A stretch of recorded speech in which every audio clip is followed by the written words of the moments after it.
Welcome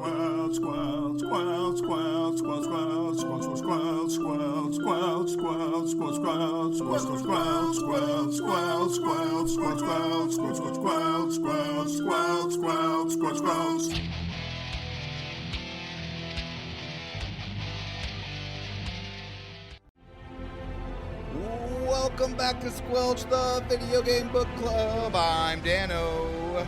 And I'm Storm Rage. And Only Dance is 2.0 is here to remind you that Dragon Age the Veilguard is a game, and games are supposed to be fun. Storm Rage, it has been a whole week since you and I have last spoke. How have you been? How is your week?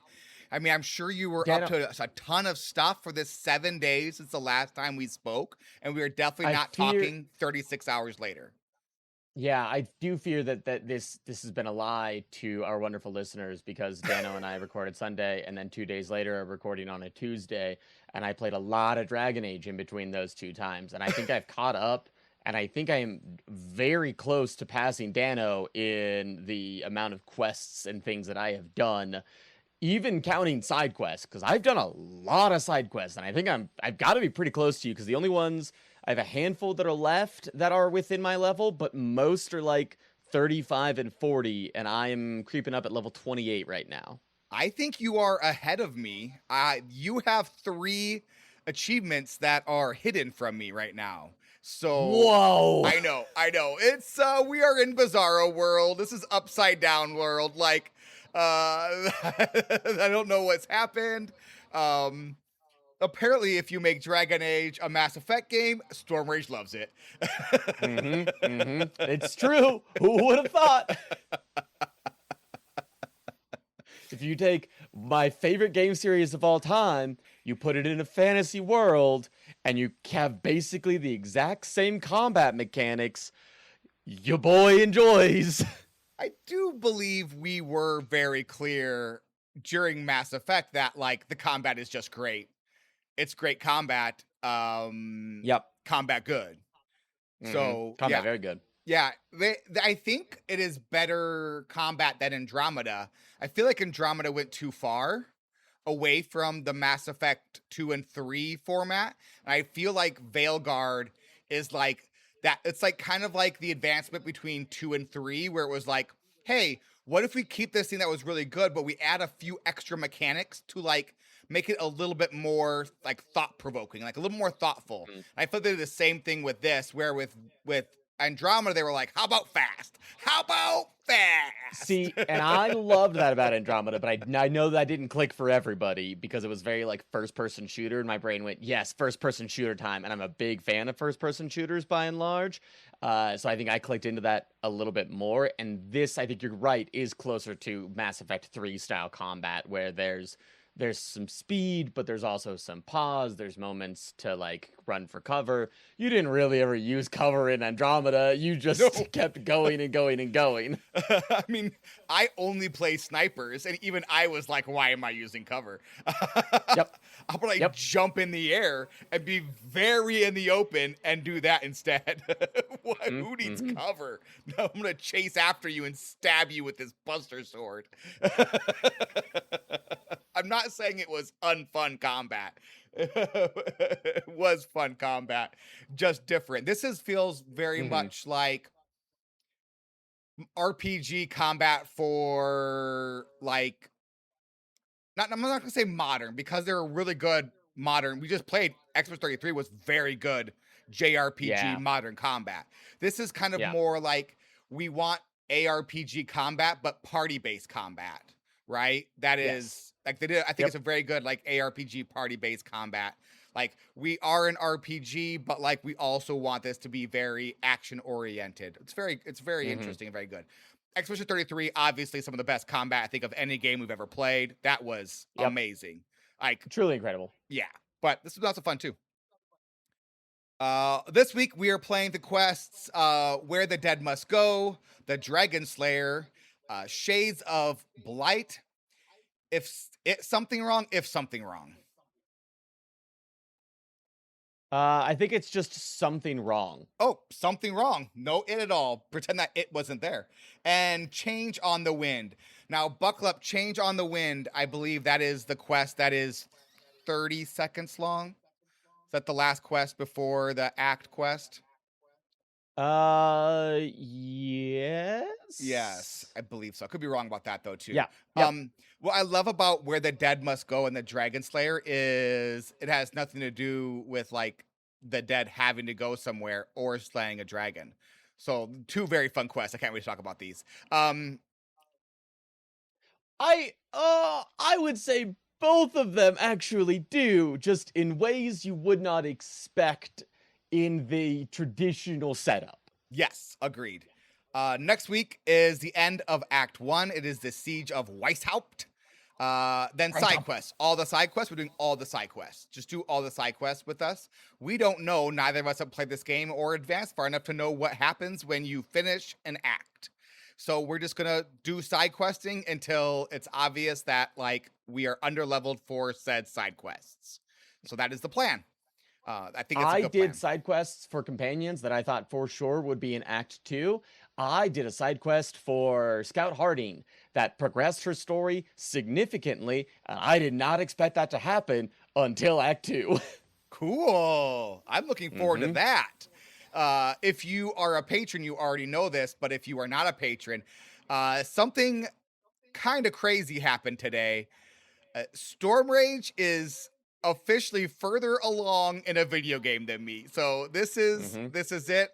Hell has officially frozen over. Does it feel like it outside? No, it doesn't. It feels like the surface of the sun, but indeed, no, this is hell freezing over. He has 3 achievements that I can't even see, so I assume they're story-based and companion-based. So congratulations, sir. I am very impressed. Thank you. I am very excited. I also think I know what every single one of those achievements are, and I think that you will get them back to back to back pretty soon, actually. I will not get them pretty soon because one of us went 10 hours into the past to start replaying. I forgot about that. 10 hours. Wow. Yeah, 10 hours, and I regret nothing.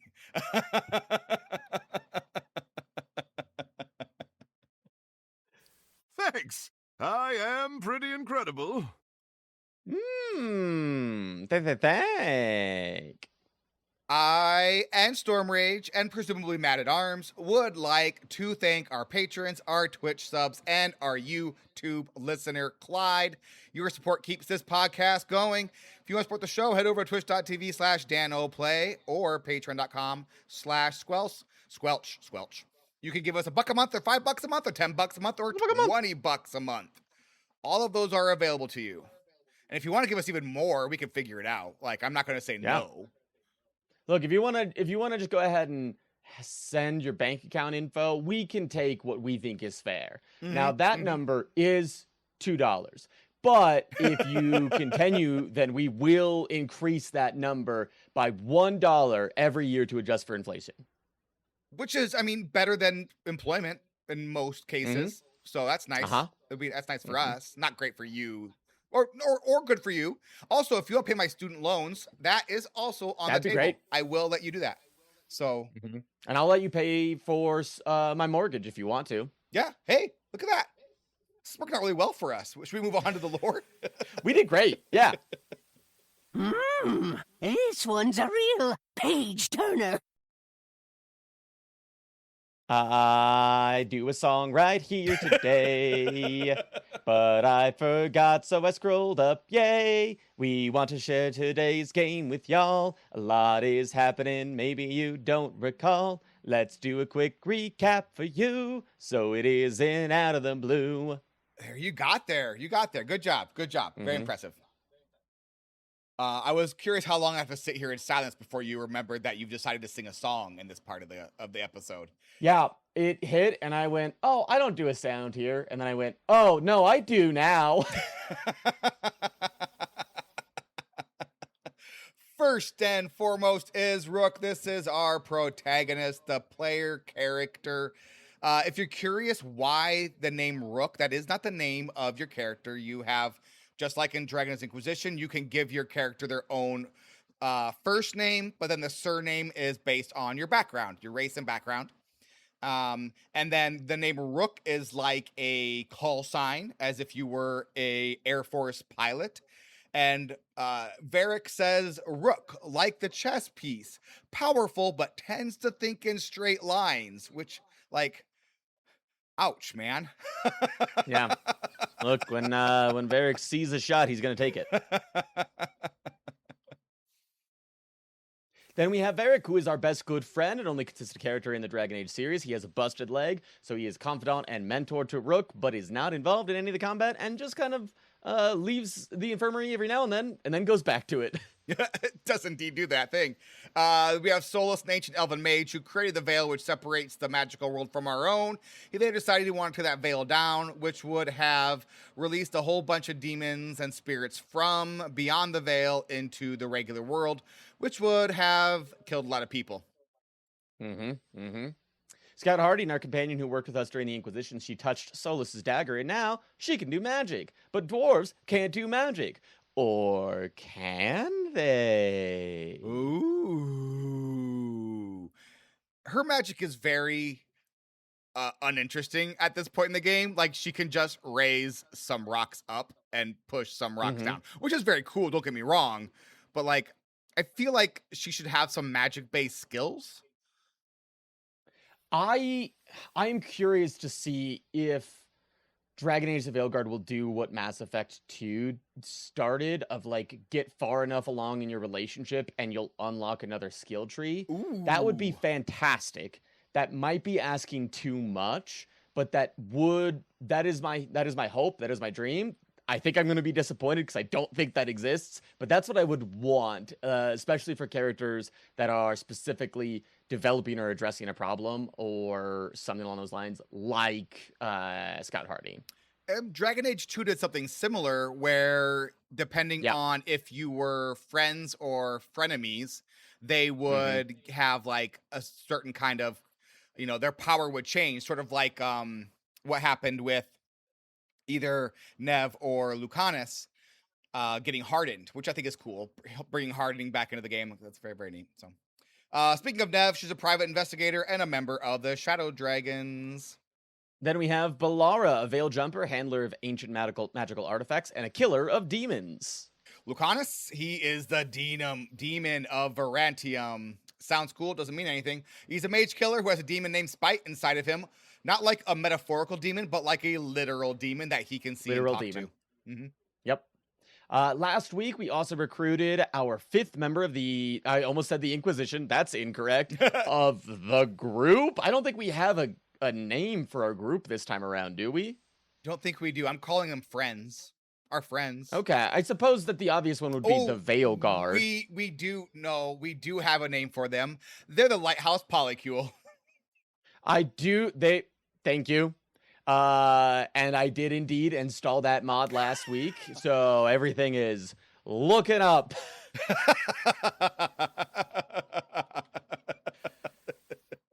Last week, we were able to recruit Darvin, a Grey Warden who is now caretaker of perhaps the last living Griffin. How do you like Darvin's combat style? I mostly just use him to taunt, so that way I can do whatever I want. A lot of the later companions that we've recruited, it is, great, you do something, so I can do what I need to, so people could stop annoying me. Yeah, I'm having fun with Darvin. I'm a warrior that also does sword and shield stuff, but like, it's nice having him taunt when necessary. And then like, he has just like a couple of like just DPS bombs that he can drop. Like that fire griffin attack he has it's just a literal bomb. It's so good. Yeah, it's just like, oh, hey, I need to finish this thing off. You go ahead and take care of that, Darvin, thanks. I love that literally every single companion that we have has an ability that in certain situations is just insanely broken. Like the Darvin, that bomb is so good against armored enemies and so good at knockdown. It's crazy. On the flip side, you've got like Lucanus, who can just tear through barriers instantly. That's fantastic. You've got Nev, who anytime we come up against anything that has any vulnerability to ice, I go, well, this is easy. I just put Nev out and Nev clears them all. And I think that that's a really fun design of, you don't need certain companions for like certain fights. Like, it's not, if I don't have them, I lose. But when you do have them, that combat is significantly easier. And you're like, oh, this is where they shine.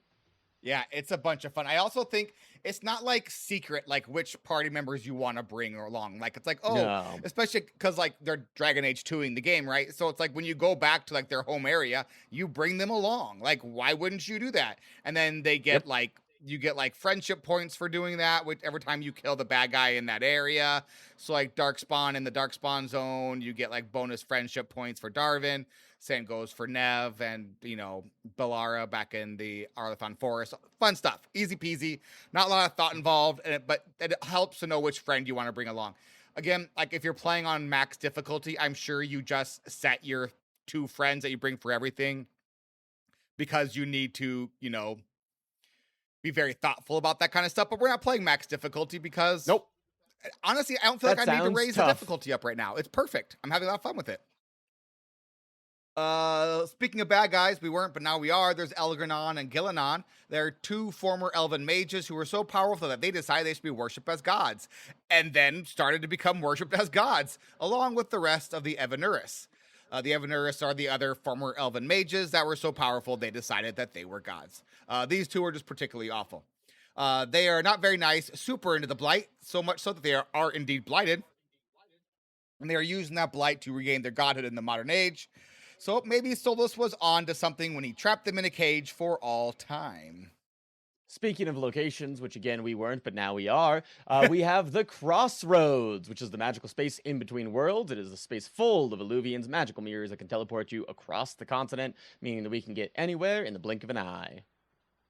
Next we have the Lighthouse. This is Solus's former home in the Crossroads. It is magical, seems to hold many secrets. It is now home of the Lighthouse Polycule, and similar to the old Portland Polycule, that's a callback if you were on Tumblr back in the day.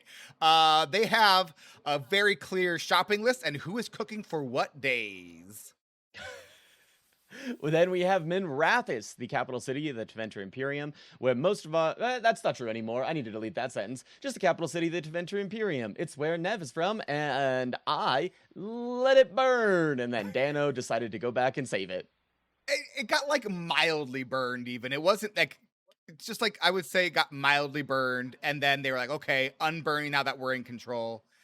And, like, there was definitely damage that happened to it. The biggest damage is to the people there's a lot more people that are begging than there were before. Yes, 100%. And there are shadow dragons that are being hung around literally every corner. Yeah, and like we don't even know if they're all shadow dragons. They could just be presumed to be shadow dragons, or just, you know, the Venaturi don't like them, and so they're gonna be like, hey, time to hang you. Which is, you know, awful. That's an awful thing. Venatori, more like Venaturdi. Am I right? Oh, am I right? Arlathon Forest is home to many magical artifacts, is the home base for the faction, the Veil Jumpers, and also home to a floating body. We don't know what happened to that floating body from the side quest last week, the floating body side quest. There's just that. Have you not done that side quest yet? I don't think so. I thought I know the Arlathon Forest is one that I am a little bit behind on. Go and do that side quest. It's a little bit, it's actually, first of all, it's a lot of fun. The story behind it is pretty interesting and neat. It involves the Evanuris. Evanuris, thank you. One of the other Evanuris. But then also at the end, there's a floating body, and Rook goes, leave it there. Great. No notes. Then finally we have Treviso, another city in Tevinter, home base for the Antivan Crows. It is, in my playthrough now, in real bad shape. I believe it. I fully believe it.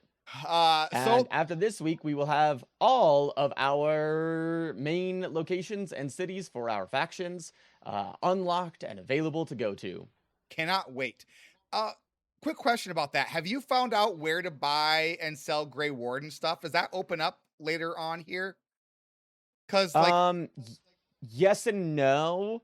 I know where to buy it, but I haven't been able to sell it yet. I assume that unlocks after this chapter. Okay, that's kind of where I was at as well, because I found some stuff to buy, but it was just like a regular single-page merchant instead of like the faction merchants that have multiple pages and that kind of stuff. So, here's my prediction that something will happen, and I can get into more about like why I think this when we get through our recap here.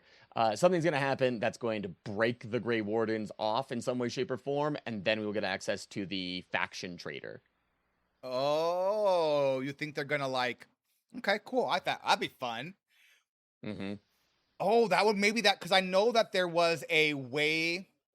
So in earlier iterations of this game, Rook was going to join the Grey Wardens or could join the Grey Wardens. So that might actually give like credence to kind of your theory there. So that could be interesting.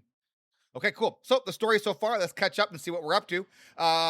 When the team acts to stop the Dread Wolf, ancient evils are unleashed upon the world.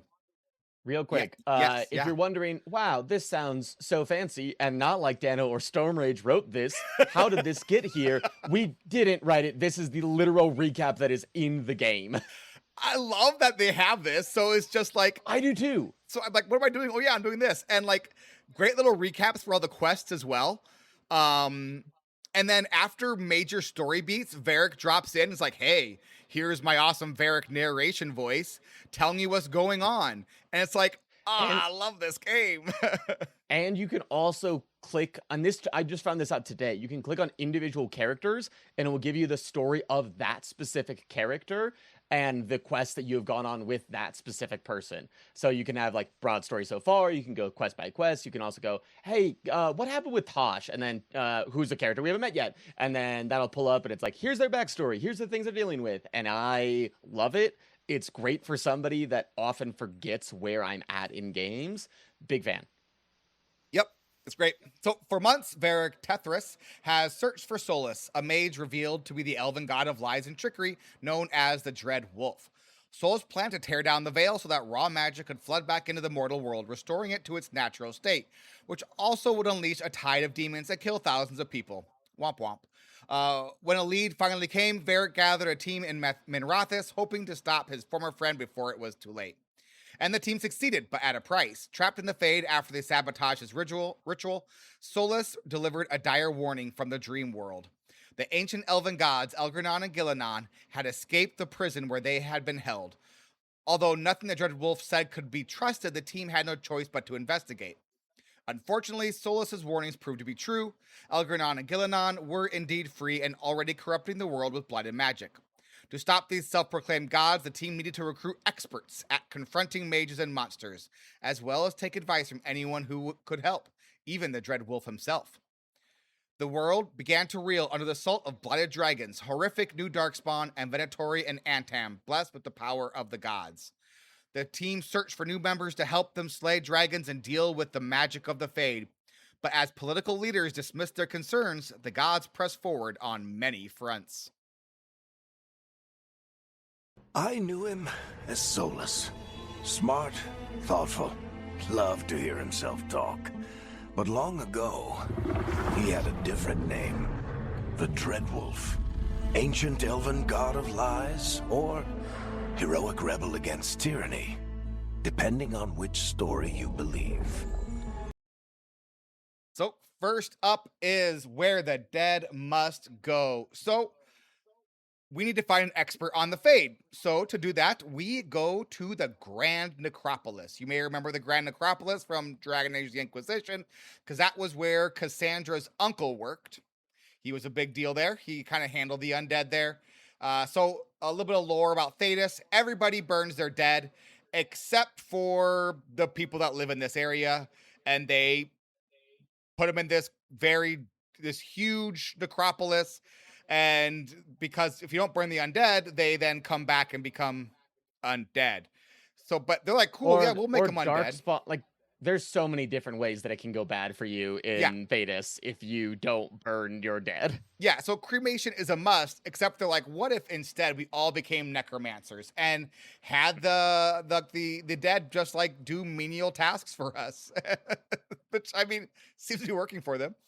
Yeah. So we need expert the fade, so we go to the Grand Necropolis and find Professor Emmerich. We need to go through to check on how things are going, and because there have been some strange disturbances. So we are greeted at the lighthouse by a regular old lady, and then he's like a ghost, right? He's a ghost wearing a big fur coat. Yes, he is some sort of spirit Yeah. in form. Yeah, and so they're like, hey, yeah, we think you need an expert in the fade. So this Emmerich dude, he's like kind of great, and also he gets bored. So how about you take him out for hands? And so we're like, great, let's go do that. We get there and stuff goes sideways because anytime you have a bunch of dead walking around, things go sideways. And there's a despair demon. So we decide to kill the despair demon like you do, wisely do. There is also a ton of other undead. We go around, kill all that as well. It's very helpful if you are a warrior and doing the champion path, because then you have fire weapons, and fire weapons good against undead. Yep. There are also these wisps that kind of float around, and they're just kind of like described to us as like bored little dumb spirits that like. Yeah. Yeah. Early on in the game, we're introduced to them as the lighthouse, and Nev is like, these wisps are just they're everywhere. And they're like sentient, but in a way that is difficult for my brain to like fully parse or understand. Of like, they have some intelligence, but it seems to be pretty minimal. And so they have drives. They sometimes want to do things. They sometimes are fine with other people putting themselves in the driver's seat, but they are very small little wisps of spirit and light that have some level of understanding and sentience. You know what they remind me of, thinking about this right now? Have you ever watch Spirited Away? Yes. You know the little soot spirits that at the beginning? Yes. Where they kind of like they'll go and do little jobs and tasks, and they're kind of like little funny little critters. But they're just kind of nice little guys, and they'll do little things for you. Yeah, I think that's a very good comparison. Yeah. So we can like go and find these wisps, and they'll like follow us around for a little while, but only for a little while. Then they'll disappear because they get bored. And then if we take these wisps to like certain little like wisp locations, they'll unlock doors or animate undead, or they'll just like do things for us. Yeah, they cool. can be brought to a body that no longer has a wisp or any sort of life within it, and it can animate that corpse for a brief time. Yeah, and so despair demons in the middle of the Grand Necropolis is a big bad deal, and not a normal thing that happens, even though like everybody not from the Grand Necropolis is like Nadoi. Why wouldn't you expect this to happen? Yep. And Emmerich's like, no, this isn't normal. Let's go ahead and awaken a corpse to find out what happened. Normal things. So Normal we do things. that, and it turns out that the Venatori are behind this because they're behind everything. Like, like, these guys suck. Mm-hmm. Like, it's like Storm Rage wrote down here, curse you, Venatori! Which is accurate. Yeah.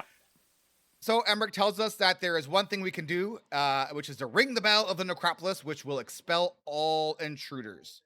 But first, we have to clear out a bunch of Venatori and a bunch of undead and walk through a literal maze that at many points Emmerich goes, oh, I don't remember that door being there. Interesting. And we're like, is that normal? He's like, yeah, kinda. And we're like, oh. Yeah, the Necropolis moves and shifts its doors and where rooms are at. So, like, you can be in one room and have entered it through one way, and then you exit it and you're in an entirely different room. That just happens there.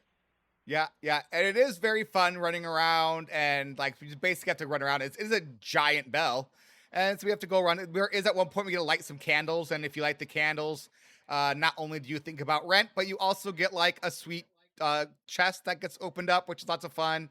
So it's a fun little zone. I'm not gonna lie. I at first I was like, this seems a little bit cheesy, but I love upon it. playing it was a ton of fun. Love it.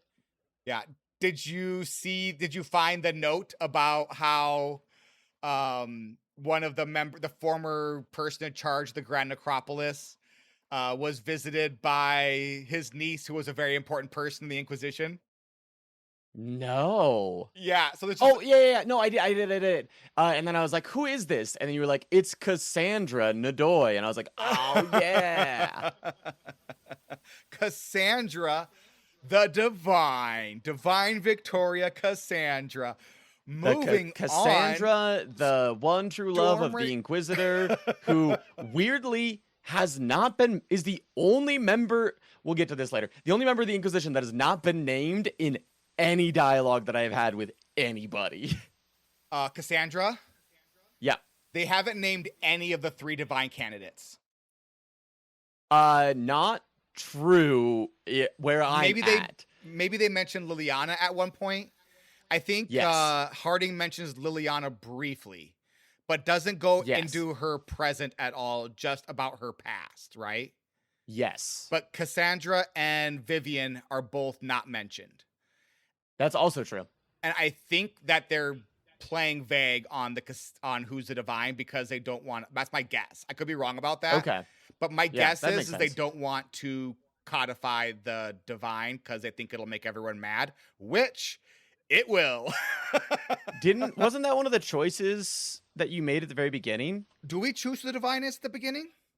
Oh, you're right. We choose our love interest, the Divine, and who if we decided to support Solus or not. You're right. Those were the 3 choices, weren't they?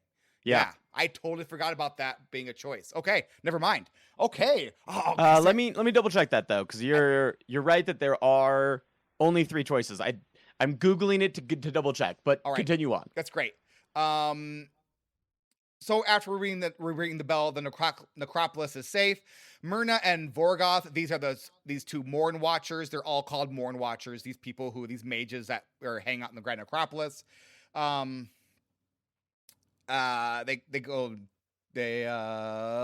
the bell, and then Emmerich and Rook talk about how they want Emmerich to join us.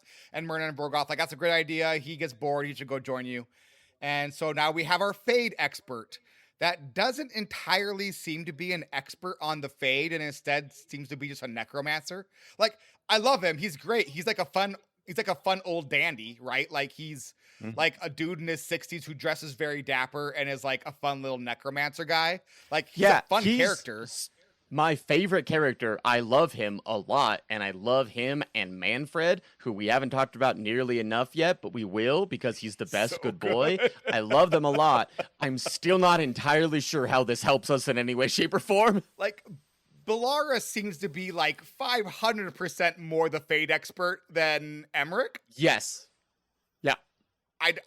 But hey, maybe we'll learn more about him and because he's an expert on spirits, and spirits are part of the Fade. So maybe we need to give him more credit because his like ability is to kind of control these wisps and to summon them out of the Fade. So maybe we just haven't seen it yet because he's a new friend and not a friend that's been hanging out with us for a little while now. So. Also, to yes. update you, that we do get asked a couple of questions about the Inquisition. It is not about who ends up being Divine. So I think you're correct that the reason they are not mentioning those people are because they were all candidates for the Divine. All right. It was a huge part of the plot. I would be curious to see what happens. I mean, if they're going to take away agency, then like make a stand and take away the agency, right? I hope they don't like vague book us through this entire game without saying who the canonical Divine is.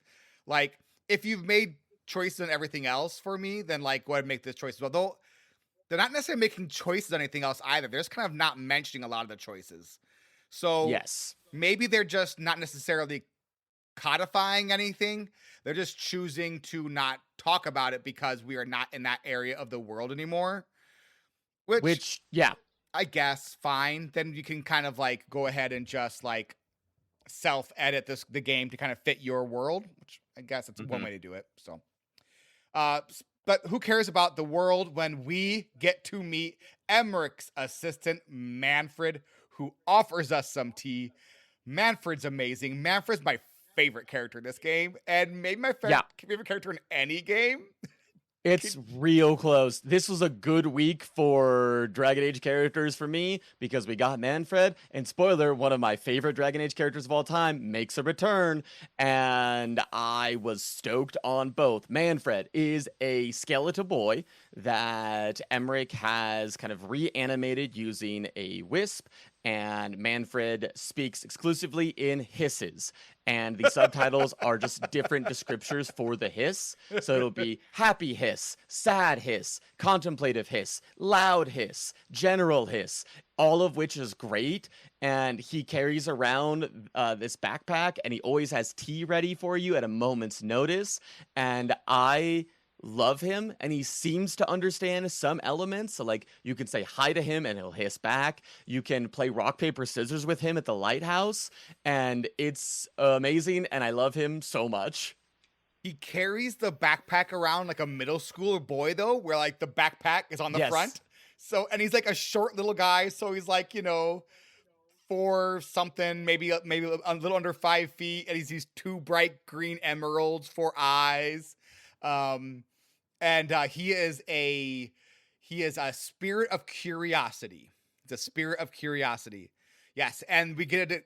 So there's a side quest. I'm not sure if we talk about this week or next week, where that involves a spirit of curiosity. Have you done that one yet? I have. I think we're going to talk about it next week, though. Yeah. Next up, so we have our Fade expert, quote unquote. Who knows what's going on with that? I'm going to take him as a Fade expert because he works with the Wisps, and the Wisps are like Fade adjacent. So I'm going to go with the game on that one. Next, we need our Dragon Slayers. So we go to the Ravane coast. Is it Ravane? Am I right about that? Rivian? I believe so. We go to the Ravane coast to recruit a Kunari. We are in Tash, a female Kunari dragon hunter who no longer does she follow? I think she follows the Kun. She explicitly says, I do not follow the Kun. I do embrace it, and there are elements and factors that she follows, but gotcha. So she considers herself Kunari and follows a lot of it, but is not bound by it, is how she describes in like a couple of sentences during this mission.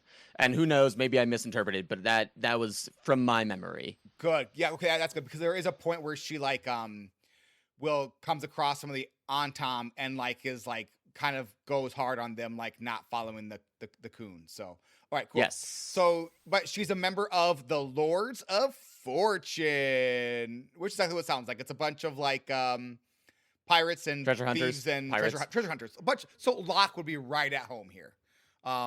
Yep, he sure would. And she needs her help with something. So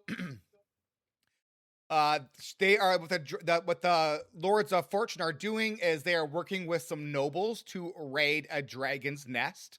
Because they want to get like its goodies. They don't need to kill the dragon. They just need the dragon to like not be around. So we give the dragon some food with like a little bit of poison to make it go sleepy time, so that they can go in and steal from the dragon's hoard, which sounds like they do this on a regular basis. She's like, yeah, they just like gather it because they're like, I think Rook like says it's like they're like a giant magpie. Then they just like go after shiny things, and then Tosh goes, yeah, like a magpie, and also like all those dumb dragon hunters, like fancy armor and shields and stuff, which is good. So there is some good puzzling on this map. You kind of have to go around to a whole bunch of different like bits and bobs. I think all the maps are good about their puzzling, to be honest. I think it's pretty fun. I would agree with that by and large. This one just got a couple that I was just like, oh, it presented itself in like such a natural way that at first I didn't even notice it, and the second time I was like, "Oh, that's really fun!" Like did you unlock the main vault underneath the Warden Castle here? Oh, I don't know if I did or not. There's 3 different crests that you have to find on this map, and then all of the crests, when you light them on fire, you can then go underneath and unlock the Warden Vault and get a couple of unique items. And it was really fun to find that. So by the time I got to Tosh, I was like, oh, so this is just the intro quest, and I can run around and like search for everything, but like I'll be back here again soon. And so I was like, oh, I'll be back here. So I just kind of like followed the trail on this one. With the rest of them, I was like, oh, let's go and like search every nook and cranny. And I'm like, oh, I know what's going to happen here. This is our new zone. And so we'll be back here shortly. So I'm just going to go ahead, follow the quest, the introduction quest, and then I'll come back again later. So I haven't actually done that yet. So, but I will with my new playthrough.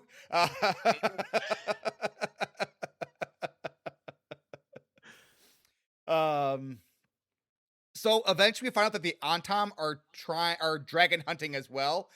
But they want to kill the dragon to prove that they are big, strong, Kunari warriors, even though they don't follow the Kun anymore, not Kunari, they're Antam. But they don't want to actually fight the dragon because they're kind of like, weenies. So they're going to like just murder it in its sleep. And Tosh is like, no, that's garbage. And so we have to run around and do some fighting, and there's a whole bunch of them. And then we learn that Tosh can breathe fire like she's a dragon. Which was kind of hinted at, not that they could breathe fire, but that the reason that the Kunari were so into dragons and dragon hunting was that they liked to believe that they were descended from dragons. And it kind of feels like the game is saying, because they are. Yep. Which would be neat. Yep. Turns out they are. Literally breathes fire, which is pretty cool.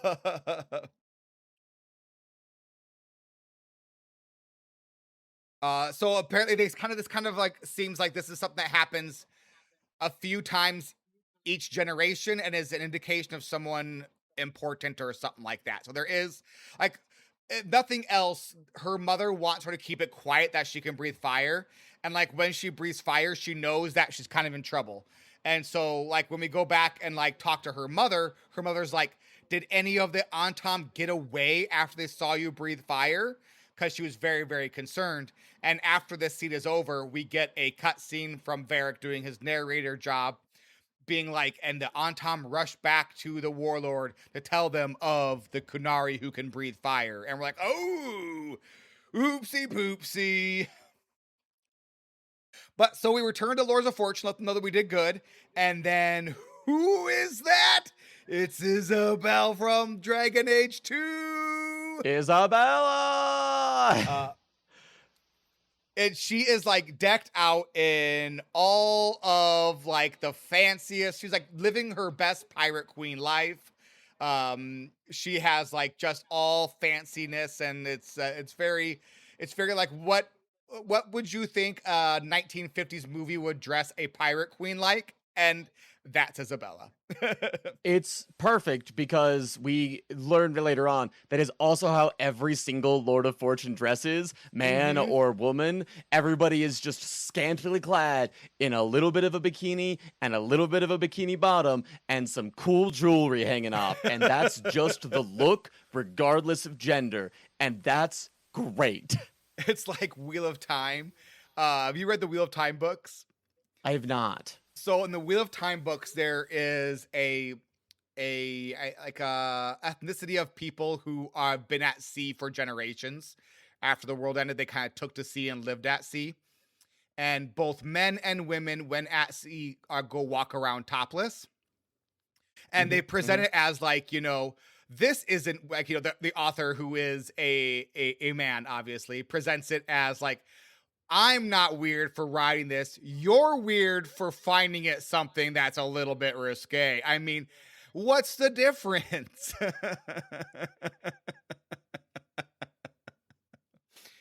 it's kind of very much like that. This was also kind of a trope in Dragon Age Inquisition armor, where it was like, oh, they both have the same armor, and it's skimpy bikini armor. So you have men in skimpy bikini armor and women in skimpy bikini armor.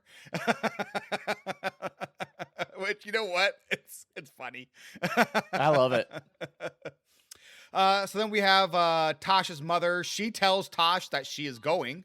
And Tosh is like, what? We haven't talked about this. She's like, well, now we have. And she's like, oh, okay.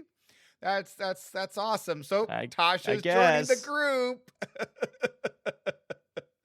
So after recruiting Tosh, Nev or Lucanus, depending on who you didn't support, returns from their home to join the team. But they are now officially hardened, and sneer at you whenever you go. Can you take all this bit here, Storm? Yeah. So hardened allows you to, so your characters will deal a little bit more damage kind of all the way throughout. It's not a significant bump, but it's enough that they are more damaging. They also are locked out of their healing track, so no more healing allowed for them. And then finally, any more increase in relationship points is reduced for that character. So normally whenever you do a quest with them, you get like somewhere between 50 and 100 relationship points, and that's also how you get up more skill points. When they are hardened, that number is just reduced. It's like 75 or 85% of what you would normally get. It's not really said, but it's just implied, and then people went digging and found out that it is reduced overall, but I don't think there was a consensus by how much. Cool. I think the hardened, I like how they worked that into the game. I like that they still, what I thought was neat was they don't hate you, but no, they're like, they are upset, obviously. And that, it's going to take time to rebuild that trust, which is good. And I also like that they do, like, I like that, now they, are no longer healers, but are just like, hardcore damage dealers, which I think is a fun way to gamify it as well. So yes. And just big fan of how they incorporate this. It's not a lockout. It's look, I know that there's a hard choice. I know there's a lot of things going on, but also you hurt me and there are consequences to that.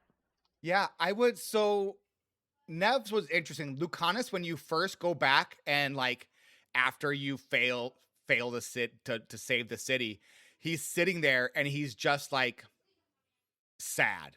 Like he's not even mad at you. He's just sitting there and like kind of just like staring off and is just like, no, you're too late. And he's like, and then like the city is just covered in blight. It is. It is dark. And like when you run around town, there are rats and bugs everywhere, and it's crazy. It's crazy. Team's back together, even though a bunch of people probably died. We get back to town and Morgan asks to meet with us. Cool. And not even like at a place, like a quiet place, not where we've already been meeting with her in the Arlethon Forest, but someplace public, which is a little weird because Morgan's not a big, like, go meet in public kind of person. So we're like, what on earth is happening? Why would Morgan meet with us in a busy tavern of all places? And then weird. What is that? Is that the Inquisitor's music? It is the Inquisitor. I do want to ask you, before we talk about this, how did your Inquisitor turn out? Is it anything like what your Inquisitor looked like? No, bad. Bad is how it turned out. I looked at him and I went, I should have spent more time on that. That's my bad, everybody. That does not look anything like my Inquisitor, and it does upset me. I spent a fair bit of time on it because I remembered what happened with Hawk, and I was like, I don't want that to happen again. So I had a screenshot of my Inquisitor on my second monitor while I was working on it. And I was like, okay, I think I did pretty good. There are certain things you couldn't get right because like the character models are so different now. That it was tough to get like a 1-to-1, but I thought I got like a 1.5-to-1 or something. I did not. Sure. The only thing that was the same was the voice. Yep. I actually don't think my voice was the same. I think my voice was different this time. Did you choose the wrong voice? I think so. I got the right voice, at least. I got that part right. So that was helpful. I was like, you know what? Maybe, think people change over 10 years. It's fine. It's fine. People change. Yeah. Mine decided to be a different race. I was going to say like ethnicity, apparently. Yeah. I mean, yeah, mine went from being very much Nordic to very clearly being Indian. Definitely from Southeast Asia for sure now. Yeah. Oh, no, interesting. Mine went to, I would say, like the same, like Antivan is his kind of background now. Yeah. It was. I was like, oh, okay, well, that's fine, whatever. Yeah, you know what? Cool. Yeah. It is what it is. Not the end of the world.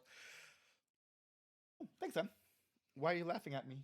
No, I took 2 sips. Oh, okay. So okay, yeah. So the Inquisitor's here, which is super cool. Great. She wants to meet with us, which is awesome. Surely she'll have some big important things to talk about. No, she just kind of wants to chat. She's kind of like, hey, you're doing a good job. You know, she's like, hey, keep it up, Rook. I know things are rough, but you keep on doing good. And I'm like, thanks. It's like, and then she gives us an update on why she can't come and help us. She can't help us because apparently the South is like being ravaged by Blight from the escaped elven gods. And so she is the Anton and the Venatori are all making moves. And additionally, like the gods themselves, while they haven't moved south, their influence has. So like a lot of the important people that, you know, probably were very close to turning during the last Inquisition have now officially turned because, boy howdy, you live through enough apocalypses that eventually I assume you start going, well, maybe the bad guys are onto something. Well, it is, like I said last week, it is very much, Theta says 1 step forward, 2 steps back. It is just everything always gets worse. Yep. So she's saying she's taking care of that, but she did want to give us something. She gave us a wolf statuette that she found in Solus's... Something amongst to do with Solus's Solus. belongings after Solus left. Yeah, so she's like, hey, Morgan's like, hey, you should bring this to the lighthouse and see if anything happens. Spoilers, something happens. And it's cool. Yeah. The Inquisitor tells us that they will keep the South alive and keep us posted. And I'm like, hey, you had like some really, how about like maybe help us out with some of your friends? Like we could really go with, let's say, what was the name of that Canary guy? I'm blanking on his name. The actual real dragon hunter. The Grey Bull? Iron Bull. Like, how about Iron Bull? Iron Bull. How about Bull's Chargers? We could use Bull's Chargers. That'd be great. We could use Bull's Chargers. Yeah. Maybe a red Jenny or two would be nice. Yep. What else would be nice? We have Scout Harding, which is good. That's helpful. That's true. We do have Scout Harding. Yep. Yeah. I'm just saying, but she has to keep the South going. That's fine. It's fine. And that's it. And then she leaves. And I was like, are you going to come back later? Because I feel like you could have just mailed this. Yeah, I will say I am glad that they at least included the Inquisitor and included a, I think, reasonable explanation for why they're not involved here. If they're like, look,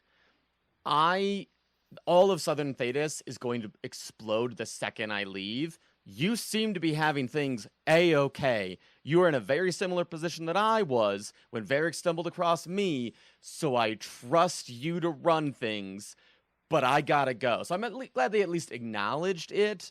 Do I think that they need every single resource and they couldn't spare anything? No, probably not. But you know what? They've written something and I'll take it. Here's what I would have... I thought it was a very weak reason to bring, like, the fact that, like, we didn't even think about asking for help from the Inquisitor when a member of the Inquisition is part of our team. Like, why not be like, hey, Scout Harding, what's the Inquisitor up to? Can she come and help us? And maybe her team of literal heroes who saved the world? And Harding could be like, yeah, sure, great idea. Let me see what I can do. And then Scout Harding calls them and she's like, comes up and is like, hey, I just want to deliver this message in person. I have your back. I will help as I can. But here's what's happening. Here's what's happening with the Chargers. Here's what's happening with this character. Like, give us a reason why these characters are busy and they're saving them. And that would have been really satisfying. This felt very which is kind of what we get in, like, unsatisfying. at the beginning of Mass Effect 2, when Shepard's trying to put the gang back together, and it's like, well, what about this person? They're like, well, this person's over here. What about this person? This person's over here. And so I think we could have used something a little sooner, and I think that you're right. Tying Scout Harding a little bit more directly there would have been helpful. And I think it would have been completely easy to buy. Like, I wouldn't have been like, oh, what you tell me? Like, oh yeah, the South is burning again for the 50th time in 20 years. I'll believe it. And so, like, yeah, like, either, and you could even incorporate whether the Inquisition stayed together or not, right? Like, if they didn't, they're working in the shadows, or if they did, they're working for the the I'm blanking for the I forget his Chantry? name. Chantry, thank you, Chantry. Like there was a really clean way to do this, and I felt like it was rushed and like there wasn't a second draft. There's a first draft of this, and they were like good enough, and they rolled with it.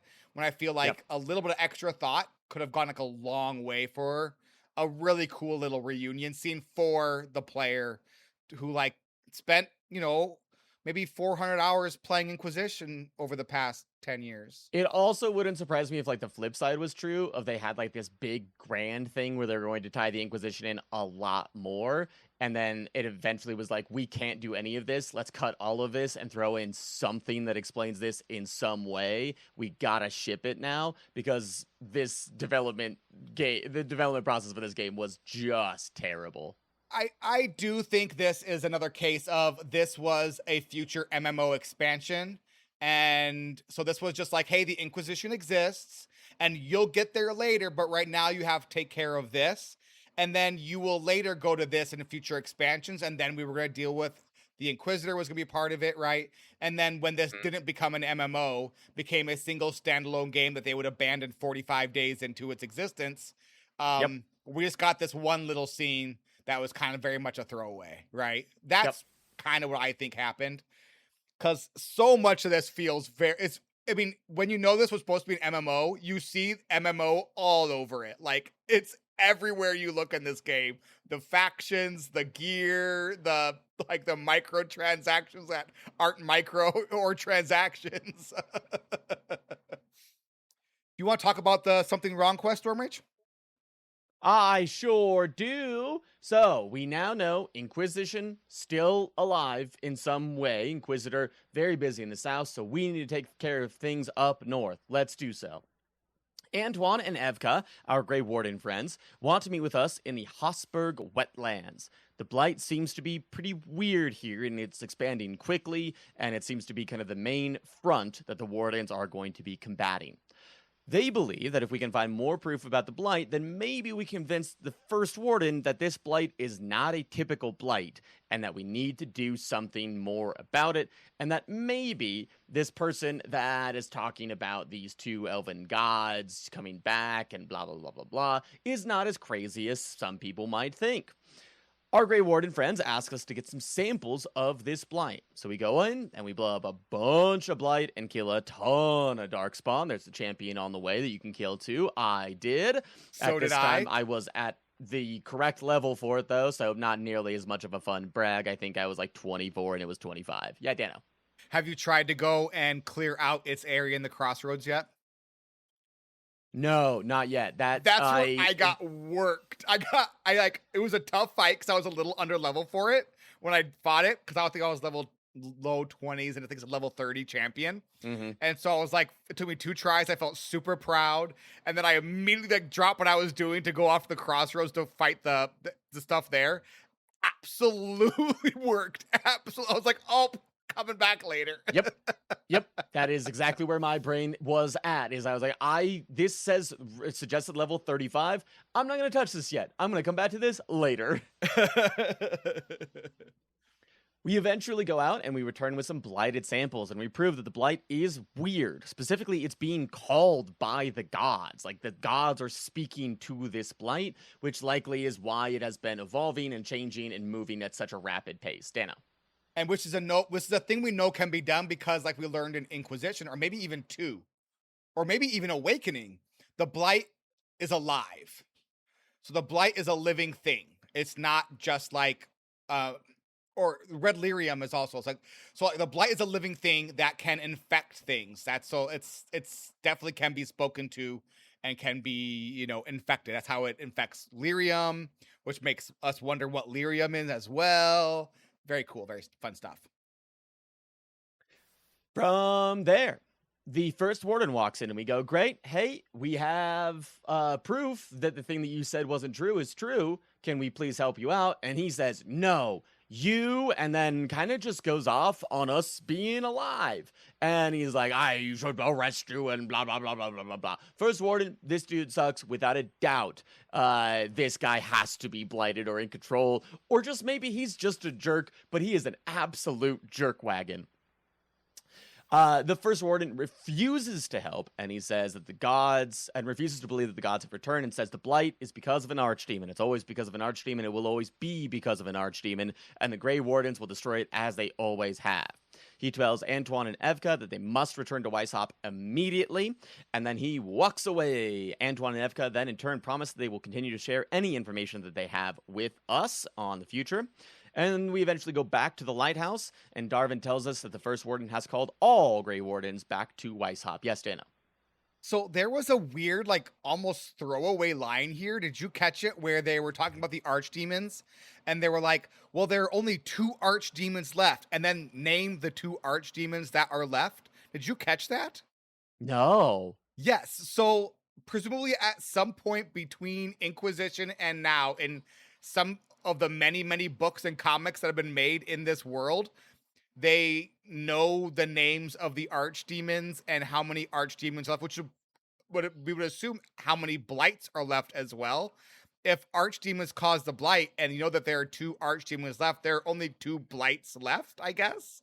So, yeah. It was honestly, it was so throwaway. I was like, wait a minute, what? Maybe it was through the Grey Warden only tree, because I'm a Grey Warden in my backstory, so maybe it was a Grey Warden conversation choice, but it definitely was. It also like, yeah, could have been that I just archdemon missed so and this, so. but I don't remember it. Yeah, they just named the 2 archdemons. Like, there's only those 2 archdemons left, and like we know it's not neither of those, and we're like, we do. That's a lot of knowledge. That's a lot of things that we know. When did we find that out? I'm not reading all the books.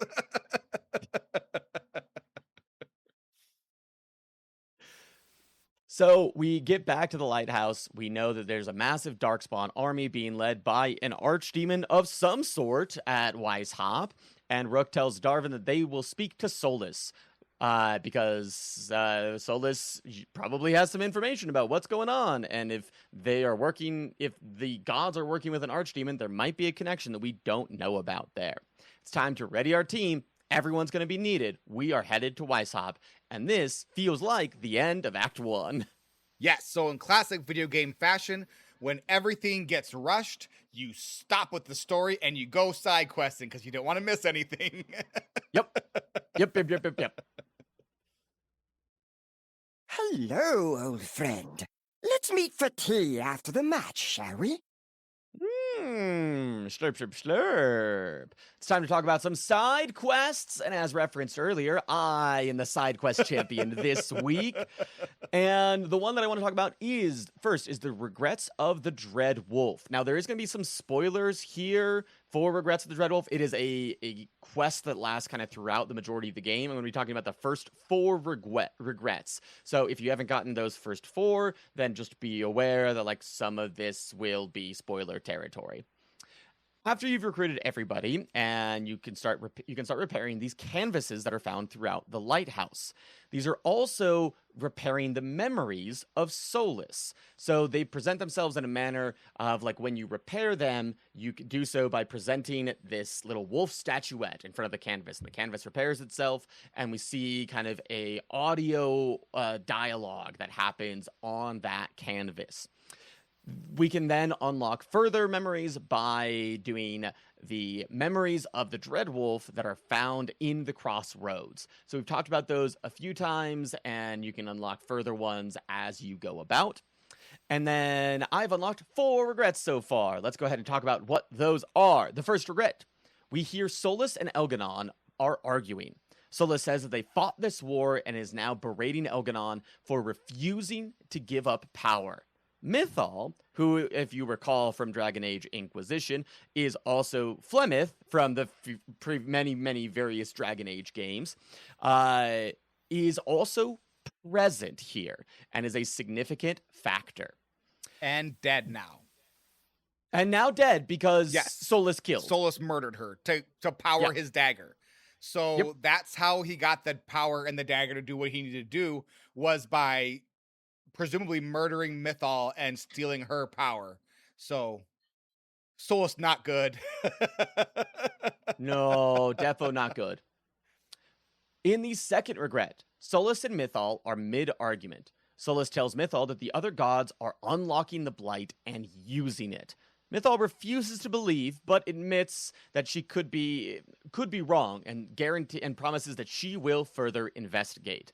Additionally, the language here suggests that there is a romantic connection between Mythal and Solus that then you get to talk about with your party members. And Dano, timestamp here on my end. I'm not going to swear, but I will. About 1 hour and 8 minutes in, there's a line where Tosh goes, "So they're doing it, right?" And you can, as Rook, be like, "Yeah, obviously." And of course, we're referring to, saving the world and various rebellions and things of that nature. That's what they are doing. But it did strike me as almost out of character. Like, it fits with Tosh, but it was very funny to me to hear that casual of a description for these two ancient elven gods. I had a great time with it. The third regret here is Solus is actively finishing creating the Veil, locking the Blight and the gods away, but it's clear that something goes wrong. Nev deduces that this means that Solus never intended for the Veil to wrap around the entire world. This might destroy religion as we know it, because the main religion of the Chantry has a creation myth, where the creation myth for the Blight within the Chantry is created when Magisters dared look at the golden city of the Maker. But this essentially disproves that. Does the Maker exist? We don't know. Is it all just gods? Is it all just elves? Is it all just spirits? Can other gods exist within this? We don't know, but it sure seems like so far every other religion that we've had can kind of just be disproven by knowledge about the elves.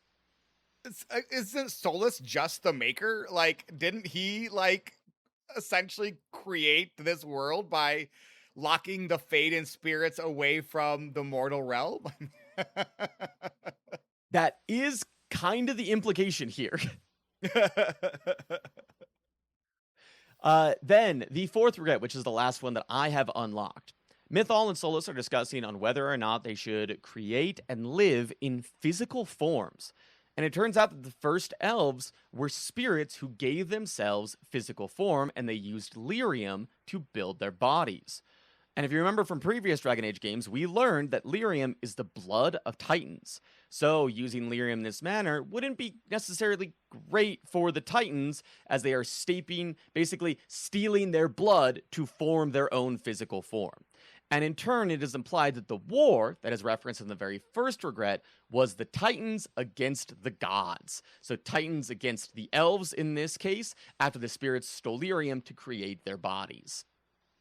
Ooh, cool. I haven't got to the fourth regret. That's interesting. Yeah, that's fun. There's a lot of really cool mythos and mythology being presented here within the Dragon Age world that is both applicable and still shows that these other things could have been true or could have been believed, while also highlighting, like, here might be the truth. And we don't know if Solus is a reliable narrator or not in these memories. It sure seems like he hasn't been reliable all the way throughout. So who knows if this is the actual truth or not. Like, regarding the creator and the Chantry and all that kind of stuff, we do know that ancient magisters from Tevinter entered the Fade and did come back corrupted, because Corypheus was one of the ancient magisters who were corrupted. So we do know that happened. So, like, the idea of the Chantry myth is very much could be truthful, but not necessarily truly a creator. Instead, it's just a historical story that was so great and had such long-reaching implications, it became religion. Yeah, which I think is really fun and interesting, and I can't wait for future games for them to continue to flesh this out. Where they will definitely do so, without a doubt. The other two side quests that I did is I fought in a arena. There is an arena in this game that you can go to, the Lords of Fortune, and you can just fight again and again and again, and you can rack up XP.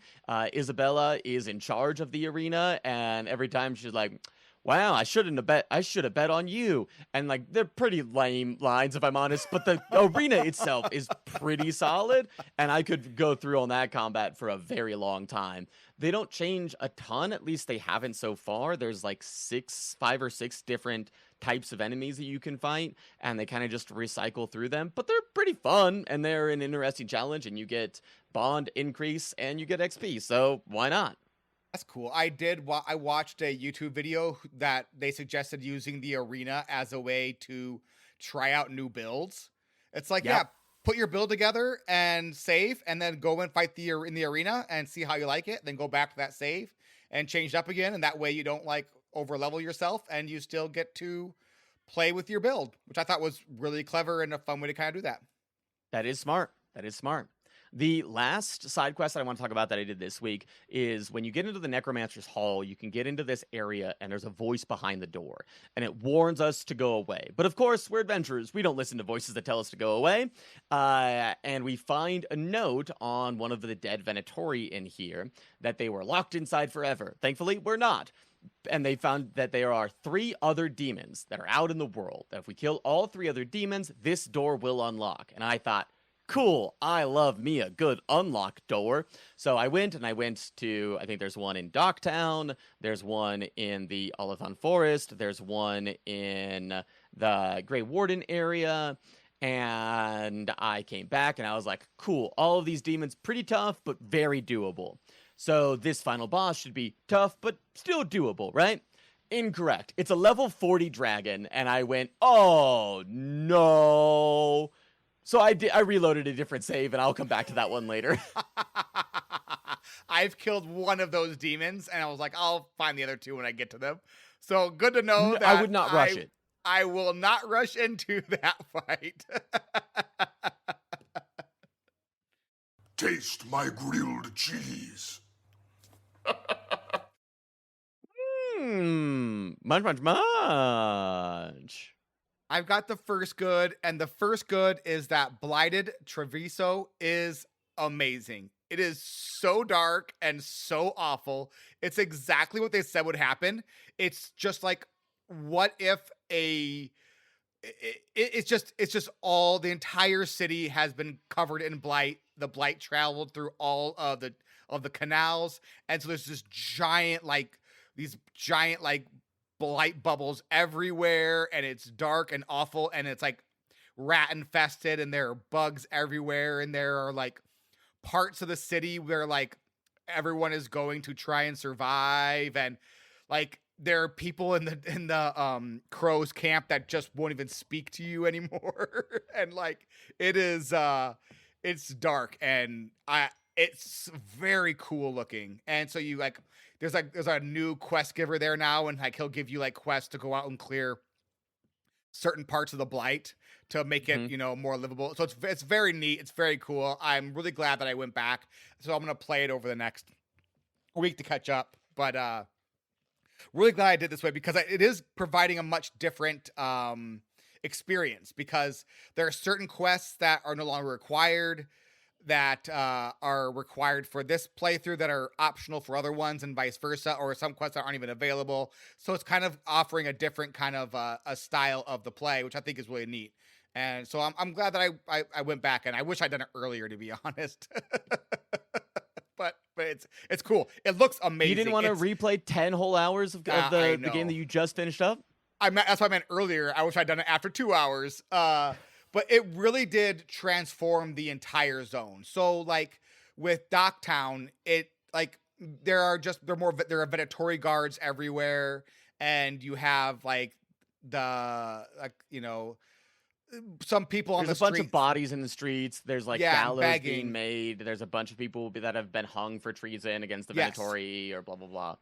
But it's not like totally transformed. Whereas like Treviso is totally transformed into like a blighted apocalypse. And you're like, why are you people still here? Leave. Go away. Yeah. Which are not so good.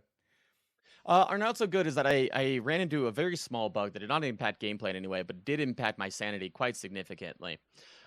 Which is that I brought Nev and Emmerich on this quest to go hunt the major demons, and they repeated this conversation roughly 6 times back to back to back to back to back to back to back to back to back.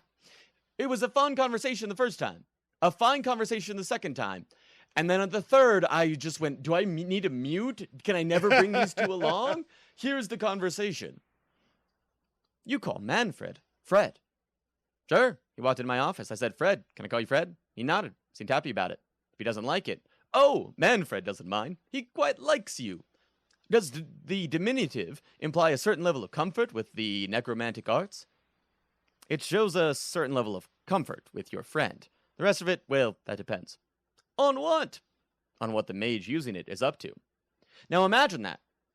Imagine Dano clipping that and playing that 6 times in a row.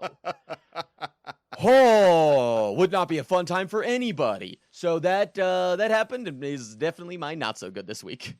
I'm so shocked that happened, considering they just got rid of the major bugs and said good enough and said we're not doing any more updates.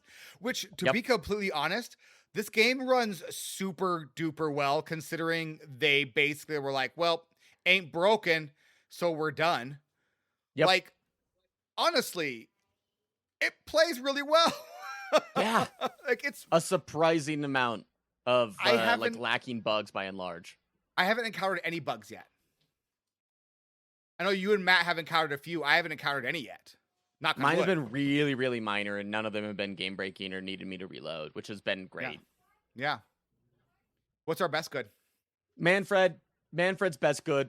Guys, look up a video of Manfred. He's just so good. They get his voice so perfectly right that you're like, oh yeah, that's definitely a skeleton, but still friend. And I love him. And if there is anything I can do to help Manfred, I want more Manfred. Yes. Yeah. No. I will drop whatever I am doing to help Manfred. If Manfred needs help, I am there. He asks each traveler 5 questions. 3 questions. 3 questions. 3, that's a magic number. I will ask myself 3 questions. Stormrage, what are you liking so far?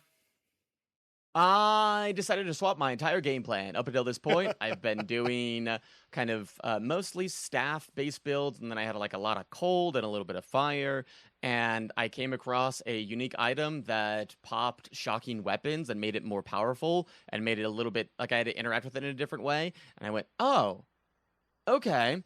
So then I swapped everything, and now I am melee and lightning.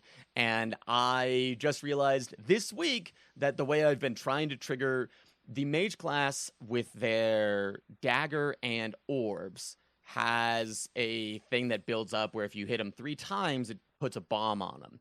And I thought you had to use like a heavy attack or swap over to your staff, which has a shift attack.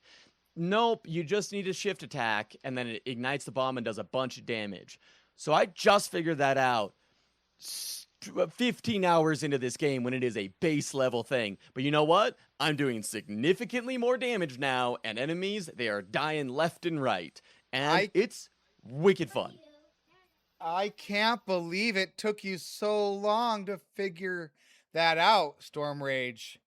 That'd be super embarrassing for someone to not know how the 4th trigger attack worked. That'd be crazy.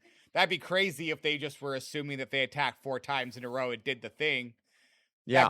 That'd be insane if anybody thought that. I know I didn't. I've been doing it right the whole time. I'm glad that you finally figured it out. That's really good. That's because you are really good at video games, Dano, and I, as we know, am not. Yeah. I've definitely been doing it right the whole time. Good. And I'm not going to go log in after this to figure out how that works on controller, because I've not been doing it at all. That's definitely not been happening.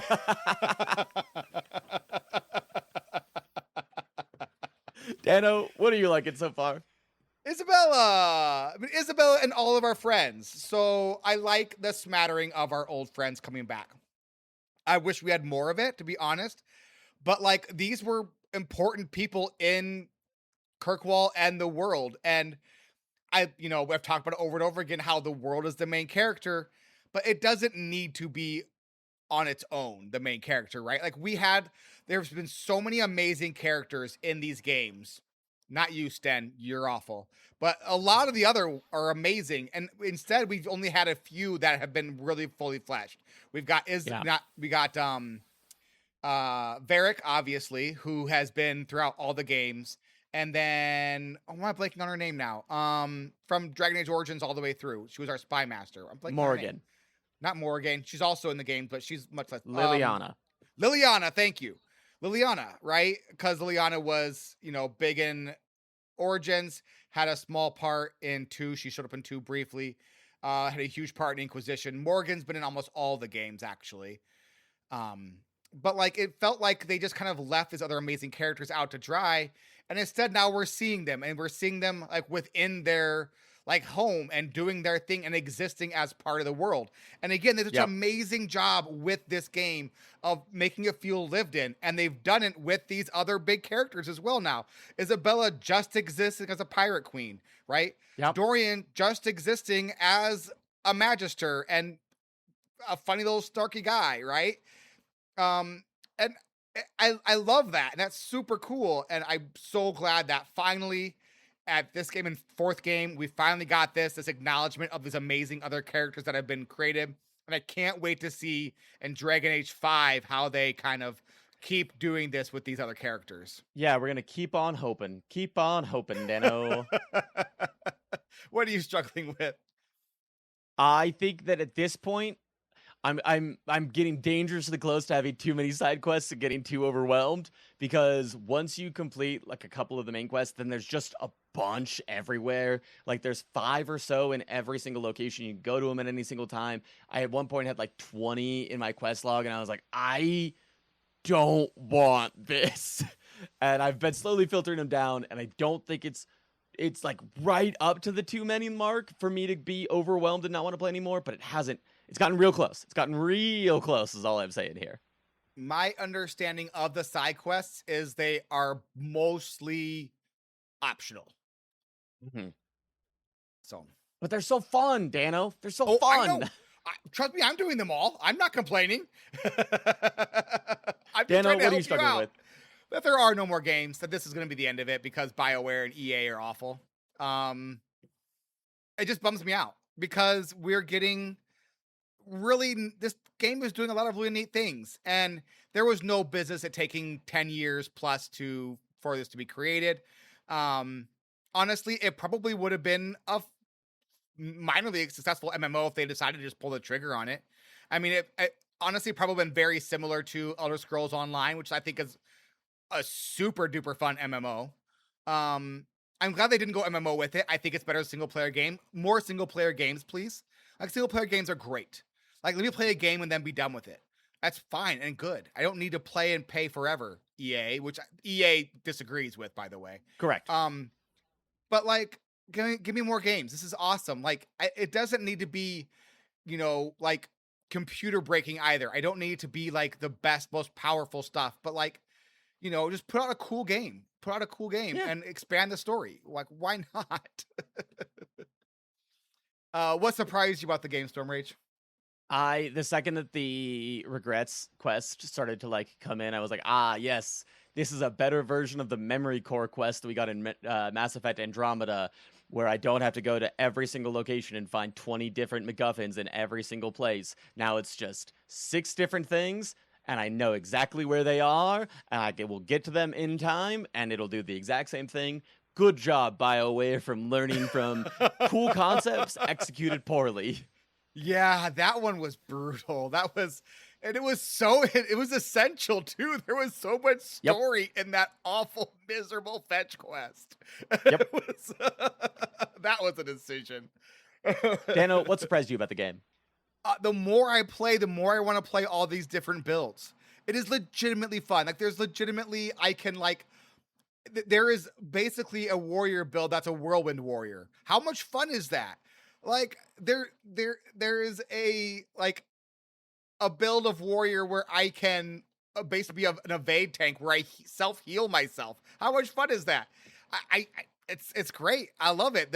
It's a really cleverly put together combat system.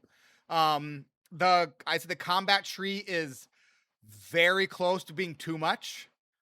I think real close. I think it probably does tip the line in being too much, because a lot of those are so like they're the incremental things that, like, unless you are doing the math behind them or playing a lot, you will never know what is the optimal path. And that I always find very frustrating in single player games. I get it in like games that you want to optimize, games where you're min-maxing, stuff like that. It's fun to have those kind of combat trees. This isn't a min-maxing game, so I don't feel the need to necessarily min-max. But even though it is a little bit much and not too much, it's close. It's a ton of fun because of how cool the different play styles are. And that is awesome. And they're all really, really fun. I was playing a different kind of warrior and then moved to a different kind, and they were both awesome. And like, the better I'm getting at playing the warrior, and I want to go back to the other one and do more shield stuff. So I'm getting pretty good with the shield now. And it's like, it's great. It's a ton of fun. You want to buy some death sticks? You don't want to sell me death sticks. I don't want to sell you death sticks. You want to go home and rethink your life. I want to go home and rethink my life. Tell the game to a friend, Storm Raid. Manfred, a song? It's a perfect sea of little guys. For me, you should join the Lighthouse Polycule. That's will, it thank for you. this week. Next week, we veil the guards in Dragon Age, the Veilguard. Thank you so much for listening. Thanks to our Twitch subs, thanks to our patrons, and thanks to our YouTube listener, Clyde. You can find links to our Discord and links to support this podcast in the description of the episode. And don't forget, Dragon Age, the Veilguard is a game, and games are supposed to be fun. Yeah, and don't forget, elven gods are only gods if you call them gods, baby. This is the end of the show. Everybody bye! So, Dano, in my most recent swap over to an entirely different build, I realized that I'm extremely bad at parrying because up until this point, I have exclusively used dodge to get out of the way. But now I have a thing that triggers off of a perfect defense, and I'm so bad at it. I've been hit so many times, and it's like, well, I could dodge, but I need to get a perfect defense because that activates shocking weapons, which means that I deal this much more damage, which means I hit this much AoE, which means I do these things, and that triggers this thing, and that triggers this thing. So a lot of time I'm just sitting there waiting for someone to hit me, and then I go, I got hit. Curses. All right, no, hold up. I got hit. Which means that I could have, in the time that it took me to eventually get the perfect defense, finish the fight, but I will one of these days get good at actually parrying. Two things. That's how I get burning weapons is through perfect defense, so I know exactly where you're coming from on that. Yep. Is like, yellow, I missed it. Yellow, I missed it. Red, no. And if it is getting too annoying, there is a toggle you can toggle on that just makes it easier. It's hidden in the settings somewhere. I saw that on a video that was like, hey, these 25 things that will make the game better for you. And it just gives you more wiggle room on the perfect parry. So if it's frustrating you and you want to just you don't want to fight it, just toggle it. I am not to the genuine point of frustration yet, but I might get there, and if I do, I will look at that. Yep, that's where I've been for a while too, because I'm like, I know I can do this. I know I can be good enough at this to do it. And it honestly just helps knowing that if I ever get frustrated, I can go and turn that on, which helps me get through to keep on practicing the perfect parry. And honestly, it's so satisfying when you get the perfect parry. The perfect parry is so much fun because you throw the shield up, nice, knocks then them it off backs balance. everybody up. Oh, you feel so cool. Your weapon starts on fire, and then you get to do cool, amazing things. It's fun. Yeah. All right, cool. Well, one of us has to get last week's episode out for this week before I get next week's episode out. That makes sense? Next week? Yeah. Yes, indeed. All right. So I think that's it. We'll talk to you again next week. Bye-bye.